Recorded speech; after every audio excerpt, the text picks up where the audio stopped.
Welcome to the Trackpads Military Podcast, your go-to destination for exploring the rich history and strategic lessons of warfare. I am your host, Dr. Jason Edwards, and today we are diving into the timeless wisdom of The Art of War by Sun Tzu. For over 2,000 years, this legendary text has shaped military leaders, strategists, and even modern business executives.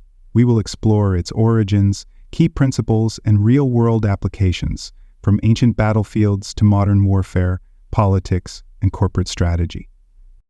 Do not forget to like and subscribe to the podcast, and sign up for the weekly newsletter at newsletter.trackpads.com. You can also explore my published books by visiting my authors page at militaryauthor.me.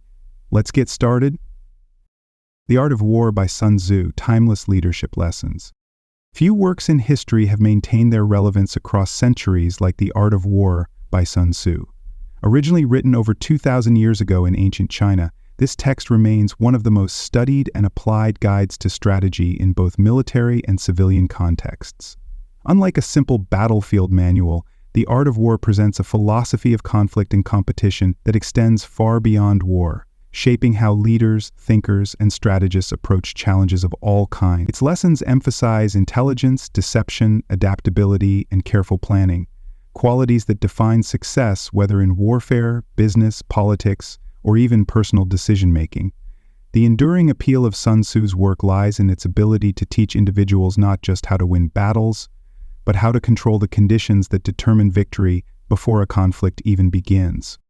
Sun Tzu's insights were shaped by the turbulent era in which he lived, a period of constant warfare known as the Warring States period. During this time, military commanders and rulers struggled for dominance over China's fragmented territories, seeking any advantage they could find. Unlike Western military traditions that often glorified brute strength, Sun Tzu advocated for a more sophisticated approach, one that prioritized strategy over force, deception over direct confrontation, and adaptability over rigid plans. His philosophy was not about seeking war but about mastering conflict in all its forms, ensuring that battles when fought were already won through superior preparation and positioning. His principles laid the foundation for a way of thinking that would be refined and applied across centuries of warfare and leadership. The universal appeal of The Art of War comes from its core premise: victory belongs to those who think ahead, understand their environment, and remain adaptable. While the text was originally written for military leaders, its teachings have been embraced by fields far beyond the battlefield. Business executives use its strategies to outmaneuver competitors, politicians apply its principles to elections and governance, and athletes and coaches use its lessons to gain an edge in competition. In a world where conflict, whether in markets, negotiations, or global affairs, is constant, Sun Tzu's wisdom provides a roadmap for success that is as applicable today as it was in ancient China. The ability to recognize patterns, anticipate opposition, and position oneself advantageously is a skill that remains critical across industries and disciplines. Strategy, as Sun Tzu presents it, is not merely about reacting to threats, but about shaping events before they unfold. This mindset is particularly relevant in modern contexts, where uncertainty and competition are ever present. In cybersecurity, for example, proactive defense and deception tactics mirror Sun Tzu's approach to warfare. In corporate negotiations, understanding an opponent's strengths and weaknesses is a direct application of his principle to know the enemy and know yourself. Even in everyday life, from navigating office politics to making major life decisions, the strategic mindset of The Art of War offers invaluable insights. The brilliance of Sun Tzu's work lies in its adaptability. It teaches not a single formula for victory, but a way of thinking that can be applied to countless situations. The purpose of this article is to explore The Art of War not just as an ancient military text, but as a living document of strategy with practical applications. By examining its historical background, core themes, and impact on military and modern strategy, we can uncover why Sun Tzu's wisdom has endured for millennia. His lessons on deception, adaptability, leadership, and calculated engagement provide insights that remain just as powerful in boardrooms and political arenas as they were on ancient battlefields. Whether you are a military historian, a business professional, or simply someone interested in mastering strategic thinking, Sun Tzu's teachings have something to offer. Through this exploration, we will see how the art of war continues to shape the way people think, lead, and win, across every domain where strategy is the key to success. Historical background. Sun Tzu, a name that echoes through the halls of military strategy, remains one of the most influential thinkers in warfare and leadership. Though the details of his life are shrouded in mystery, historians generally place him in the late spring and autumn period of Chinese history, roughly the 5th century before the Common Era. As a general and military strategist in the state of Wu, he was believed to have demonstrated his theories in battle before compiling them into The Art of War. Unlike many strategists who focused on brute force, Sun Tzu emphasized cunning, deception, and adaptability, qualities that would shape military doctrine for centuries. His work was not just a battlefield manual, it was a guide to mastering conflict in all aspects of life, influencing leaders far beyond the military realm. The Warring States period that followed Sun Tzu's era created fertile ground for his ideas to take root. China, fragmented into competing states, saw nearly constant warfare as regional warlords vied for dominance. It was an age of shifting alliances, ruthless battles, and strategic ingenuity, exactly the kind of environment where the art of war became a necessity rather than a philosophical text. Military commanders sought every possible advantage, and Sun Tzu's teachings provided a roadmap for victory through superior strategy rather than sheer manpower. His focus on intelligence, deception, and adaptability resonated deeply with leaders trying to navigate a world where a single miscalculation could mean the downfall of an entire state. The principles he laid out were not just theoretical musings, they were battle-tested doctrines that determined the fates of kingdoms. The intended audience for The Art of War was originally China's ruling class, kings, generals, and military strategists, tasked with defending their territories and expanding their influence. Unlike many later military treatises that addressed professional soldiers, Sun Tzu's teachings were meant for decision-makers at the highest levels. His emphasis on knowing both oneself and the enemy, leveraging terrain, and mastering psychological warfare gave rulers the tools to wage war effectively without unnecessary bloodshed. Many of his lessons extend far beyond the battlefield, making them applicable to governance, diplomacy, and even personal leadership. This broad applicability is one reason his text remains relevant today, studied not just by military officers but by business leaders, politicians, and strategists across countless fields. The survival of the art of war over the centuries is a testament to its value. Unlike many ancient manuscripts lost to time, Sun Tzu's work was carefully preserved, copied, and disseminated across generations. The text was first compiled and refined by scholars in imperial China, ensuring that his wisdom was not only remembered but applied to successive military conflicts. It spread beyond China's borders, influencing Japanese samurai, Korean generals, and eventually Western military thinkers. Translations into European languages in the 18th and 19th centuries introduced Sun Tzu's strategies to new audiences, cementing his legacy as a global military philosopher. Each generation has found new applications for his teachings, whether in Napoleon's campaigns, World War II strategies, or modern business negotiations. Compared to other great military theorists, Sun Tzu's philosophy stands apart in its emphasis on avoiding unnecessary conflict. Clausewitz, the Prussian general and author of On War, famously described war as a continuation of politics by other means, often highlighting the inevitability of combat. Machiavelli, in The Art of War, a different text entirely, took a pragmatic approach that stressed military preparedness and civic militarism. Sun Tzu, however, argued that the best victory is the one achieved without fighting at all. His focus on deception, psychological manipulation, and strategic patience contrasts sharply with the direct, force-based approaches of later European theorists.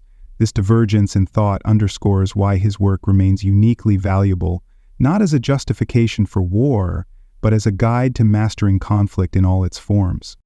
Core themes and principles. Sun Tzu's most famous declaration, "All warfare is based on deception," underpins much of his strategic philosophy. He understood that success in battle often hinged on an opponent's perception rather than brute strength alone. By misleading an enemy about your numbers, position, or intent, You could force them into making critical mistakes before a single strike was made. Feints, ambushes, misinformation, and psychological manipulation all played a role in weakening an adversary before direct confrontation. This principle extends beyond warfare. Modern businesses use market strategies to outmaneuver competitors, political campaigns deploy messaging to shape public opinion, and cybersecurity professionals craft countermeasures to mislead attackers. Sun Tzu's emphasis on deception is not just about trickery, it is about controlling the flow of information to ensure that battles, whether physical or metaphorical, are fought on your terms. Another fundamental principle of the art of war is adaptability, often captured by the phrase, "be like water." Water flows effortlessly around obstacles. Changes form depending on its environment and can be both gentle and destructive. Sun Tzu emphasized that rigid tactics lead to failure, while flexibility allows for survival and victory. A commander who clings to a single strategy, regardless of changing battlefield conditions, is doomed to be outmaneuvered. Adaptability in warfare means shifting formations, altering plans mid-battle, and responding dynamically to new threats. This lesson applies far beyond military strategy. Leaders in business, sports, and technology must remain agile in an ever-changing landscape. The ability to pivot, react to uncertainty, and embrace change is one of the defining characteristics of great leadership, a lesson as relevant today as it was in ancient China. Equally crucial to Sun Tzu's philosophy is the understanding of when to engage and when to retreat. In contrast to cultures that glorify relentless aggression, the art of war teaches that knowing when not to fight is just as important as knowing how to fight. Engaging in battle when the odds are unfavorable is a recipe for disaster, whereas strategic withdrawal can create an opportunity for future success. Sun Tzu's wisdom warns against fighting unnecessary battles simply out of pride or emotion, instead urging leaders to strike only when the conditions are ideal. In modern military strategy, this principle manifests in asymmetric warfare and guerrilla tactics, where smaller forces avoid direct engagement with stronger enemies, waiting for the right moment to exploit vulnerabilities. In everyday life, this translates to patience. Knowing when to push forward and when to hold back can mean the difference between success and failure in everything from negotiations to personal conflicts. Balancing offense and defense is another central tenet of Sun Tzu's strategy, and he recognized that a perfect blend of the two leads to optimal outcomes. A purely defensive approach can result in prolonged stalemates, while reckless offense can lead to overextension and vulnerability. The key is to strike a balance, defending where the enemy is strong while attacking where they are weak. This philosophy has been echoed throughout history, from medieval fortress warfare to modern-day cyber defense strategies, where organizations must both protect their networks and actively hunt for threats. Even in competitive environments like business, sports, or politics, knowing when to go on the offensive and when to hold ground determines long-term success. The most effective leaders are those who can shift seamlessly between attack and defense, ensuring that they are always in control of the battlefield, whether literal or figurative. Finally, Sun Tzu placed immense importance on moral influence and leadership in achieving victory. He believed that a general's ability to inspire loyalty, discipline, and unity among troops was just as critical as strategy or tactics.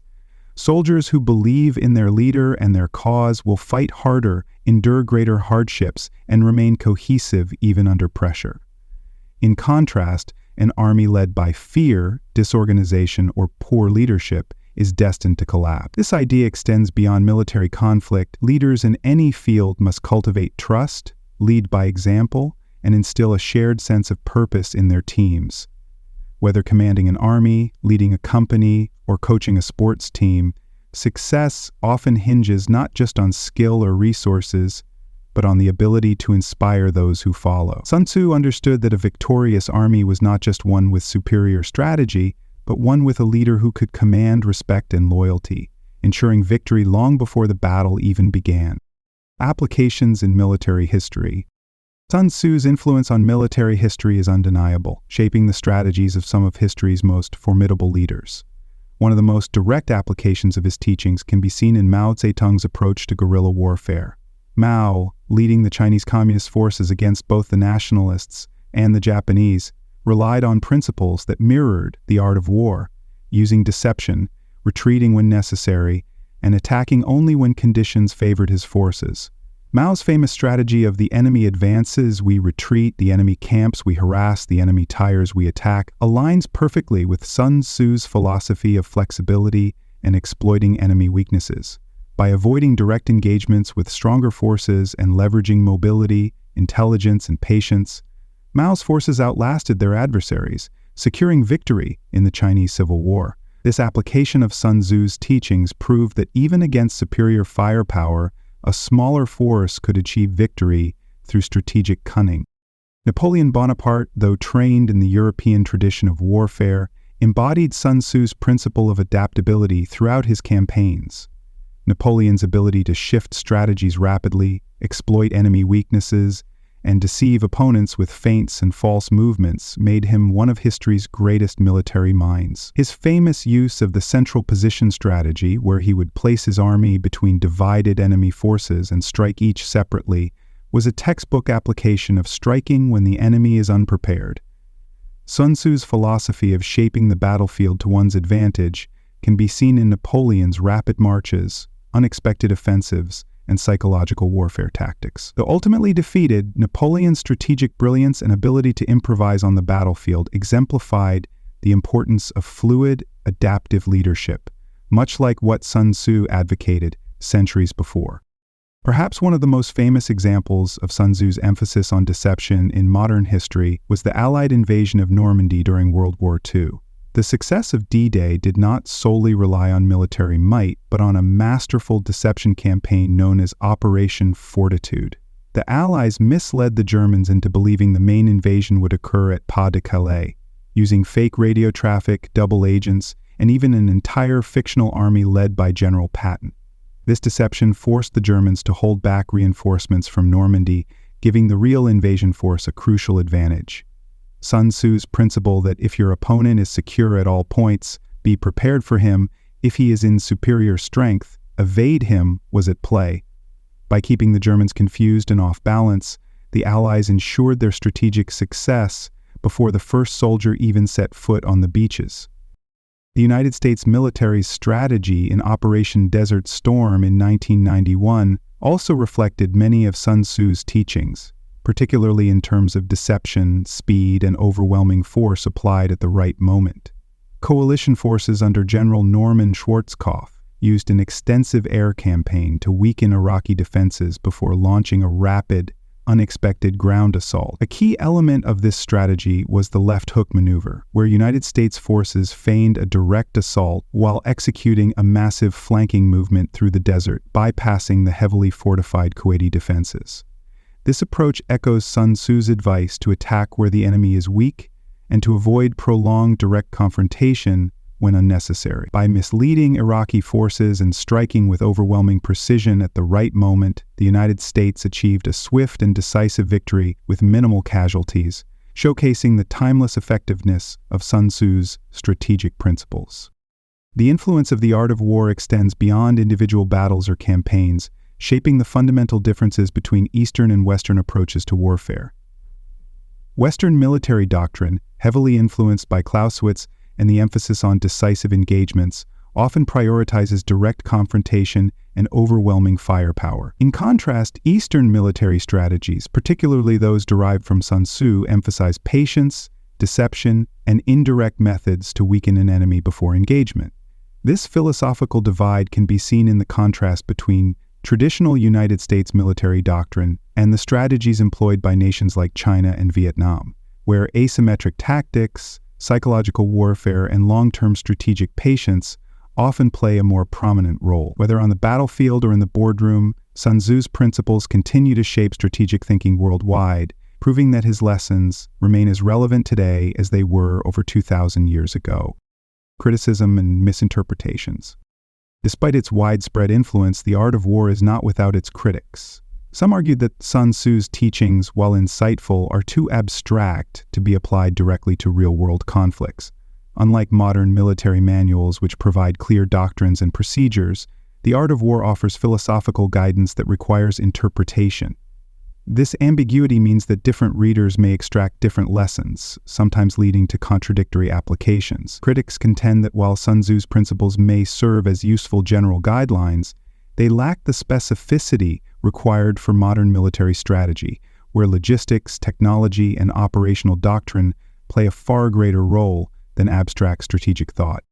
History has shown that misapplying Sun Tzu's teachings can lead to disastrous consequences. Leaders who selectively follow his advice without understanding its full context often find themselves at a disadvantage. For example, the French military's over-reliance on defensive positioning before World War II, believing they could avoid unnecessary engagements, led to the catastrophic failure of the Maginot Line when German forces bypassed it.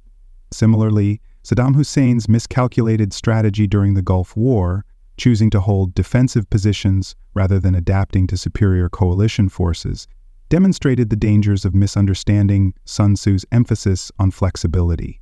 When leaders cherry-pick Sun Tzu's teachings without considering the full strategic picture, they often end up making critical miscalculations. Cultural and linguistic barriers also pose challenges in interpreting the art of war.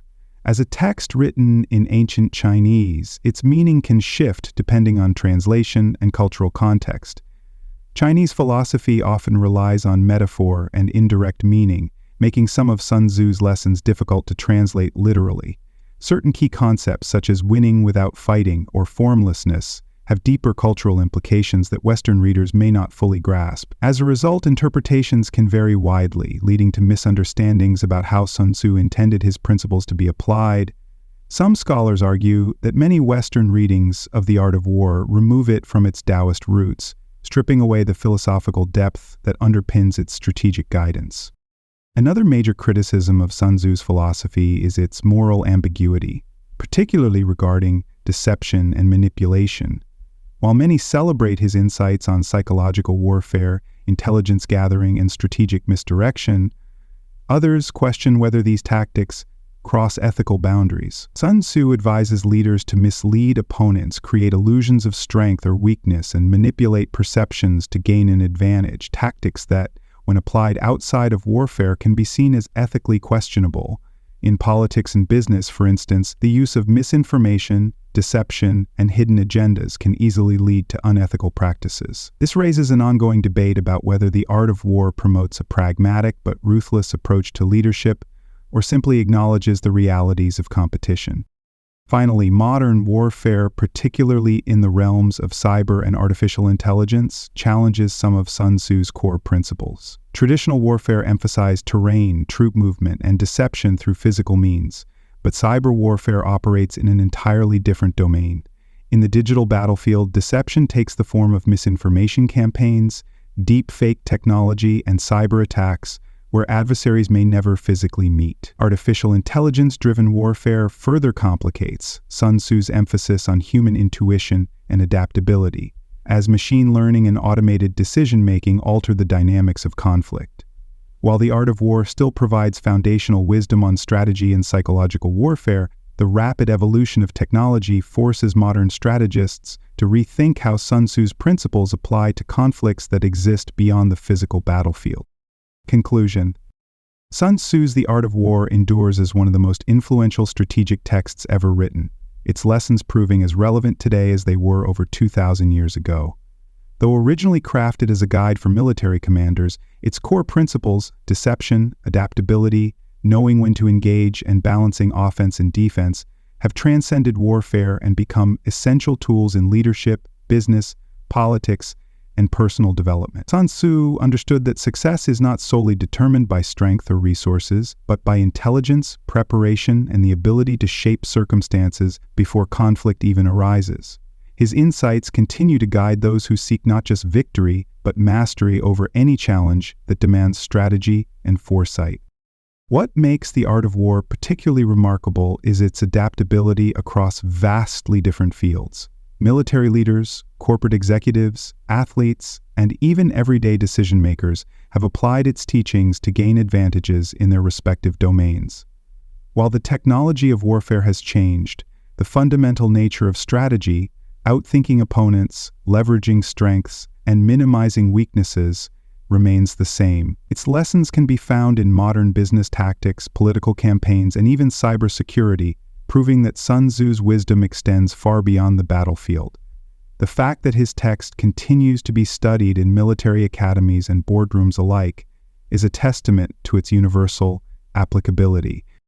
For those who truly want to understand the depth of Sun Tzu's teachings, there is no substitute for reading The Art of War directly.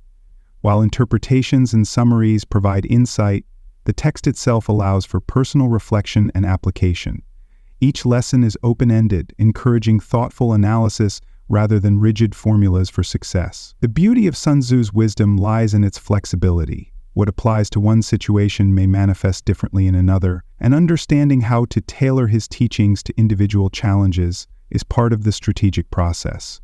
Reading it with an open mind offers a new perspective on conflict, decision-making, and leadership.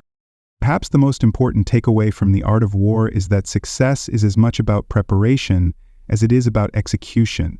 Sun Tzu repeatedly emphasizes that battles are won long before they begin, through intelligence gathering, planning, and positioning. In any field, whether military, business, or personal life, those who prepare thoroughly are far more likely to succeed than those who simply react in the moment. Being proactive rather than reactive is a principle that can shape careers, negotiations, and even everyday interactions. Mastery of strategy is not about seeking conflict, but about ensuring that when conflict arises, the outcome has already been determined in your favor. As a final challenge, consider applying just one principle from The Art of War in your daily life or work. Whether it is assessing a situation before making a major decision, avoiding unnecessary conflict, or thinking strategically rather than emotionally, Sun Tzu's wisdom has something to offer everyone.